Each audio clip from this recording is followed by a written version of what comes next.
ఆంధ్రప్రదేశ్ రాజధాని అమరావతి. ఇదేంటి మళ్ళీ కొత్తగా రాజధాని అమరావతి అని చెప్తూ ఇప్పుడు అసలు అమరావతి ప్రస్తావన ఏంటి అనుకుంటున్నారా? ప్రస్తుతం నిన్నటి రోజున ఆంధ్రప్రదేశ్ మాజీ ముఖ్యమంత్రి పులివెందుల ఎమ్మెల్యే వైఎస్ జగన్మోహన్ రెడ్డి నిన్న ఒక ప్రెస్ మీట్ నిర్వహించి అందులో భాగంగా అమరావతి గురించి కూడా నేషనల్ మీడియాతో మాట్లాడారు. రివర్ బేసిన్లో కడుతున్నారు అమరావతి అని చెప్పేసి అమరావతి గురించి దుష్ప్రచారం. ఈరోజు చూసుకుంటేనేమో అదే పార్టీలో నెంబర్ 2గా ఉన్నటువంటి ప్రస్తుతం నెంబర్ 2 పొజిషన్ ఆక్రమించినటువంటి సజ్జల రామకృష్ణారెడ్డి గారేమో mother of all scams Amaravati అని చెప్పేసి ఈయన కూడా అమరావతి గురించి నెగిటివ్గా మళ్ళీ తెర మీద తీసుకొచ్చి మాట్లాడుతున్నటువంటి పరిస్థితి. అసలుకి తెర మీదకి ఎందుకు అమరావతిని ఈ జగన్మోహన్ రెడ్డి సజ్జల రామకృష్ణారెడ్డి తీసుకొచ్చారు సందర్భం లేకుండా? ఇదే అంశం గురించి మరిన్ని విషయాలు తెలుసుకోవడానికి మనతో ఉన్నారు సీనియర్ జర్నలిస్ట్ డివి శ్రీనివాస్ గారు. సార్ నమస్కారం అండి. నమస్తే సార్, ఇప్పుడు చూసుకుంటే అతి కొద్ది రోజుల్లో ఆంధ్రప్రదేశ్ రాజధాని అమరావతి అంటూ ఏదైతే పార్లమెంట్లో గెజిట్ రాబోతా ఉందని చెప్పేసి ఇప్పటికే సమాచారం అయితే అందుతుంది మనకి. అయితే ఇటువంటి తరుణంలో ఒక పక్క అమరావతిలో పనులు కూడా అంత వేగవంతం పుంజుకొని సిఆర్డీఏ నుంచి అడ్మినిస్ట్రేషన్ వర్క్స్ కూడా జరుగుతున్నాయి. ఇప్పుడు చూసుకుంటే మిగతా పనులు కూడా శరవేగంగా జరుగుతున్నాయి. ఇటువంటి తరుణంలో వైఎస్ జగన్మోహన్ రెడ్డి ఎందుకని అమరావతి అంశాన్ని ప్రస్తావించారు? మదర్ ఆఫ్ స్కామ్స్ అని ఒక పక్క సజ్జల రామకృష్ణ రెడ్డి, ఆయనేమో రివర్ బేసిన్ అని చెప్పేసి చెబుతున్నారు. ఏంటంటారు వీళ్ళిద్దరు ఈ ప్రెస్ మీట్ల గురించి? మీరేమంటారు? అరుంధతి సినిమా చూసావా? చూశానండి. అందులో పశుపతి అని ఒక క్యారెక్టర్ ఉంటుంది. అవును, విలన్. పొద్దాక ఏమంటుంటాడు? ఒకటే డైలాగ్ అంటుంటాడు, వదల బొమ్మాలి వదల. అవును. అంటే ఇప్పుడు వీళ్ళు కూడా అంతేనా? వదల అమరావతి వదల అంటే అప్పుడు ఆ సోను సూద్కేమో మరి అనుష్క బొమ్మాలి అయిపోయింది. ఇప్పుడు ఈ జగన్మోహన్ రెడ్డికి సజ్జలకేమో అమరావతి బొమ్మాలి అయిపోయిందా? వదల అమరావతి వదల అంటున్నారా? వీళ్ళని ఏం చేయాల? వాడు ఆ సోను సూద్ గారిని వాడెవడో ఒకడు భూత వైద్యుడు పాచేస్తాడు. ఏంటి పట్టుకుని అప్పటిని కట్టేసేసి మొత్తం ఆయన కట్టలు తెచ్చుకుని బయటకు వచ్చేస్తుంటాడు. అనుష్క ఎమ్మట పడుతుంటాడు. సేమ్ పరిస్థితి ఇది కూడా. ఇక్కడ జనం వైసీపీని మొత్తం దిగ్బంధనం చేసి పారేసి ఆ తాయెత్తులన్నీ గట్టేసి భూస్థాపితం చేశారు.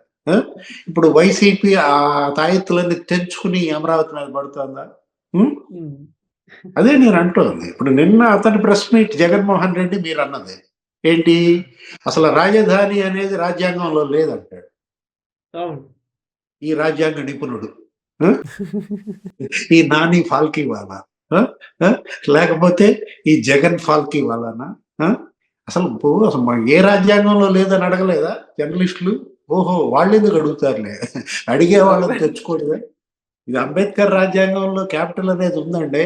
రాజారెడ్డి రాజ్యాంగంలో లేదనుకుంటా. మీరు ఇంకా బయటకు వచ్చినట్టు లేరు దాంట్లో నుంచి అని చెప్పాలా? చట్టంలో కూడా ఉంది కదండి. ఇప్పుడు రాజ్యాంగం ఈ రాష్ట్రం ఎలా ఏర్పడింది వెంకట్? ఆర్టికల్ 3 వల్లే కదా. నువ్వే ఆ రోజు లేఖ రాశావు. ఏమని? జగన్మోహన్ రెడ్డి అప్పుడు ఏమని లేఖ రాశాడు రాష్ట్రపతికి, ప్రధానికి? ఆర్టికల్ 3 ద్వారా మరి దీన్ని విభజించవచ్చు ఆంధ్రప్రదేశ్ని అని చెప్పి మైశ్వరారెడ్డి గారే వెళ్ళి ఇచ్చాడు ఆ లేఖ. ఆర్టికల్ 3 రాష్ట్ర విభజన అధికారం కేంద్రానికి ఉంది, పార్లమెంట్కి ఉంది. క్యాపిటల్ నిర్ణయించేది కూడా మరి అందులో ఉంది. రాష్ట్రం తనకు వీలైన చోట అనుకూలమైన ప్రాంతంలో క్యాపిటల్ పెట్టుకోవచ్చు అని ఉంది అందులో. ఆర్టికల్ 3 చదవం మనం. ఆర్టికల్ 3లో స్పష్టంగా ఉంది క్యాపిటల్ అనేది రాజ్యాంగంలో. అది అసలు నిర్వచనమే లేదంటాడు. నువ్వన్నావు విభజన చట్టంలో కూడా ఉంది కదండి. ఇప్పుడు శివరామకృష్ణన్ కమిటీనే వేసింది విభజన చట్టం. ఈ క్యాపిటల్ కోసం క్యాపిటల్ డిసైడ్ చేసింది శివరామకృష్ణన్ కమిటీ. ఇంకేమంటాడు? రివర్ బేసిన్ అన్నాడు. మరి రివర్ బేసిన్ లో నువ్వెందుకు ఇల్లు కట్టుకున్నావంటే నా ఇల్లు రివర్ బేసిన్ లో లేదంటాడు. ఇప్పుడు ఏది బ్యాంక్, ఏది బేసిన్, అసలు ఏది బెడ్? తెలుసా తేడాలు? River bed, river bank, river basin తేడా తెలుసుకోమని కదా జనం గోల. ఇప్పుడు నిన్న కూడా ముఖ్యమంత్రి చంద్రబాబు మాట్లాడుతూ అదే అంటారు, వీళ్ళు పీపీపీ మోడల్లో మెడికల్ కాలేజీలు వద్దని కోటి సంతకాలు అంటాడు. మళ్ళా పీపీపీలో భోగాపురం క్రెడిట్ నాదేనంటాడు. ఏమైంది జగన్మోహన్ రెడ్డికి? ఆ? ఏమైంది సజ్జల రామకృష్ణారెడ్డికి? ఏమైంది ఈ నగరానికి అంటావా? వైసీపీ నగరానికే. ఇప్పుడు వైసీపీ పార్టీకి ఏమైంది? ఓడిపోతే ఇంత పిచ్చెక్కుద్దా? ఇప్పుడు వీళ్ళని ఏమనుకోవాలి? ఇప్పుడు ఇది మీకు మొదటి ఓటమి కాదు. ఇంతకు ముందు కూడా ఒకసారి ఓడిపోయారు. అంటే ఇప్పుడే ఎందుకు ఇంత ఇలా కడుపు మంట, ఇంత కడుపు ఉబ్బరం, ఇంత గిల ఎందుకు కొట్టుకుంటున్నారు? అక్కడ చట్టబద్ధత చేస్తున్నారనా? కేంద్ర ప్రభుత్వం అమరావతికి చట్టబద్ధత కల్పిస్తోంది. కేబినెట్, మోడీ కేబినెట్ దీనిపైన డిస్కషన్ చేస్తోంది. పార్లమెంట్ లో ఈ చట్టం రాబోతోంది. అదా ఈ కడుపు నొప్పి? గిల కొట్టుకోవటం. ఇప్పుడు ఒకటి, నిన్న అసలు అతను నేషనల్ మీడియాను ఉద్దేశించి ఎందుకు మాట్లాడాడు ఇంగ్లీష్ లో? దాని వెనుక కుట్రేంటి? నీకు నిజంగా ఇంగ్లీష్ మీడియాను ఉద్దేశించి మాట్లాడాలంటే నేషనల్ మీడియాని ప్రెస్ మీట్ కి వాళ్ళని పిలిపించుకుంటావు కదా, అక్కడే కూర్చుని ఆ చైర్ లోనే వాళ్ళతో కూడా కాసేపు మాట్లాడేస్తావు కదా. ప్రత్యేకంగా ఎందుకు వాళ్ళని పిలిపించి బయటకు వచ్చి నుంచుని మాట్లాడావు అంటేనే అక్కడ ఒక కుట్ర కనపడలా. అంటే ఈ రివర్ బేసిన్ గురించి, లేకపోతే రాజధాని అనేది అసలు కాన్స్టిట్యూషన్ లో లేదు అని చెప్పడం ద్వారా ఎవరికి పంపిస్తున్నాడు మెసేజ్? నేషనల్ మీడియా ద్వారా. వరల్డ్ బ్యాంక్, ఏడీబీకా, జైకాకా, నాబార్డుకా, అంటే ఆ ఫైనాన్షియల్ ఇన్స్టిట్యూషన్స్ అన్ని కూడా ఈ నా ప్రెస్ మీట్ విని చూసి అమరావతికి నిధులు ఇవ్వద్దనా, రుణాలు ఇవ్వద్దనా, కేంద్రం గ్యారంటీ ఉండకూడదనా? అంటే ఏంటి, భయపెడుతున్నాడా, బెదిరిస్తున్నాడా? అంతకుముందు ఆ పీపీపీ మోడల్ అదే అన్నాడు. మెడికల్ కాలేజీలు మీరు కనుక టెండర్లు కనుక వేస్తే 2 నెలలు జైల్లో పెడతా అన్నాడు. నేను అధికారంలోకి వస్తా, నేను రాగానే మెడికల్ కాలేజీలకు టెండర్ వేసిన వాళ్ళని జైల్లో పెడతా అని బెదిరించాడు. ఇప్పుడు ఆ మాట ఇండైరెక్ట్ గా చెప్తున్నాడా? జగన్మోహన్ రెడ్డి మళ్ళీ అధికారంలోకి వస్తే వరల్డ్ బ్యాంక్ వాళ్ళని జైల్లో పెడతాడా? నాబార్డు, జైకా, లేకపోతే కేంద్రం మోడీని కూడా జైల్లో పెడతాడా? ఇప్పుడు సత్యకుమార్ అడిగాడు మంత్రి, ఏంటి ఆ పీపీపీ మోడల్, మరి ప్రధాని మోడీయే కదా దాన్ని తీసుకొచ్చింది, నీతి ఆయోగే కదా దాన్ని చెప్పింది, వాళ్ళిద్దరిని జైల్లో పెడతావా అంటే ఆ కేతిరెడ్డి వెంకటరామరెడ్డితో ఏమని చెప్పిస్తాడు? మోడీని వచ్చి టెండర్లు వేయమనండి, మోడీని కూడా జైల్లో పెడతామంట. అంటే వీళ్ళ కంటికి మోడీ ఎలా కనపడుతున్నాడు? మెడికల్ కాలేజీకి టెండర్ వేసుకునే వాళ్ళ కనపడుతున్నాడు.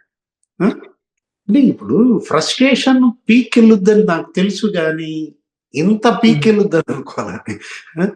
జగన్మోహన్ రెడ్డి ఎందుకు అమరావతి పైన ఇంత కక్ష కట్టాడని అడుగుతున్నది. అతను సజ్జలేమన్నాడు? మదర్ ఆఫ్ ఆల్ స్కామ్స్ అంటాడు. మరి నువ్వెవరు? బ్రదర్ ఆఫ్ ఆల్ స్కామ్సా? Brother in law of all స్కామ్సా? Jaganmohan Reddy father of all స్కామ్సా? అసలు మాట్లాడటానికి అర్థం ఉందా? ఇప్పుడు మీరు పెట్టారు కేసులు, 5 కేసులు ఏమో పెట్టారు చంద్రబాబు పైన, ఆయన జైల్లో పెట్టారు 52 రోజులు. స్కిల్ డెవలప్మెంట్ కేసు గురించి నిన్న కూడా రాశారు. అసలు ఏంటి, పిల్లలకి స్కిల్ డెవలప్మెంట్ చేస్తే అందులో స్కామా? అసలు ఏమన్నా బుద్ధి జ్ఞానం ఉన్నాళ్ళు ఎవరైనా స్కిల్ డెవలప్మెంట్ లో స్కామ్ ఉందని అంటారా? 3,000 కోట్లు అంటారు, మళ్ళా 300 కోట్లు అంటారు, మళ్ళా 30 కోట్లు అంటారు, చివరికి 3 కోట్లు అది కూడా జిఎస్టీ ఎగ్గొట్టారంటారు. అది కేసా? అది అవినీత? లేదు, వెయ్యని రింగ్ రోడ్డు, అబ్బో పెద్ద స్కామ్ అంటారు. రింగ్ రోడ్ వేసారా? రింగ్ రోడ్ భూ సమీకరణ చేశారా? మరి ఇంక అందులో స్కామ్ ఏంటి? మదర్ ఆఫ్ ఆల్ స్కామ్స్ అంటే చెప్తున్నాను, అమరావతిలో ఇవి అన్నమాట వాళ్ళ దృష్టిలో స్కామ్స్. ఋషికొండ ప్యాలెస్ స్కామ్ కాదు, లేకపోతే ఇప్పుడు ఈ మైనింగ్ స్కామ్ కాదు, మద్యం, కల్తీ నెయ్యి స్కామ్ కాదు వీళ్ళ దృష్టిలో. ఏవి స్కామ్స్? ఎవరు ఫాదర్ ఆఫ్ ఆల్ స్కామ్స్ జనానికి తెలుసు. ఇప్పుడు సిబిఐ 12 కేసులు ఎవరిపైన పెట్టింది, ఈడీ 9 కేసులు ఎవరిపైన పెట్టింది, ఇప్పుడు 12-13 మంది అరెస్ట్ అయ్యి లిక్కర్ కేసులో జైల్లో ఎందుకున్నారు? ఇది కదా mother father of all scams.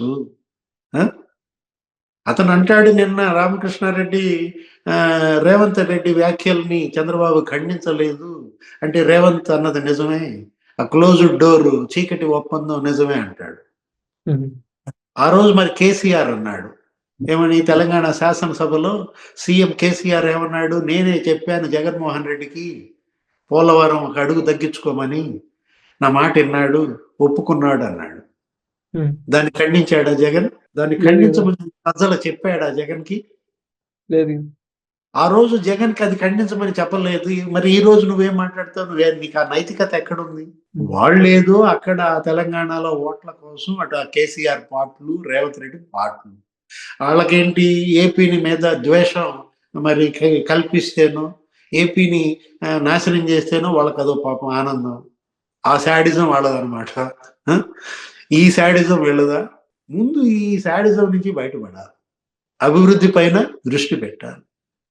ఇవాళ నిధులు పుష్కలంగా వస్తున్నాయి, కేంద్రం బ్రహ్మాండంగా నిధులు ఇస్తోంది. ప్రధాని మోడీ వచ్చి 63,000 కోట్లతో అమరావతిలో శంకుస్థాపనలు, భూమి పూజలు చేశారు.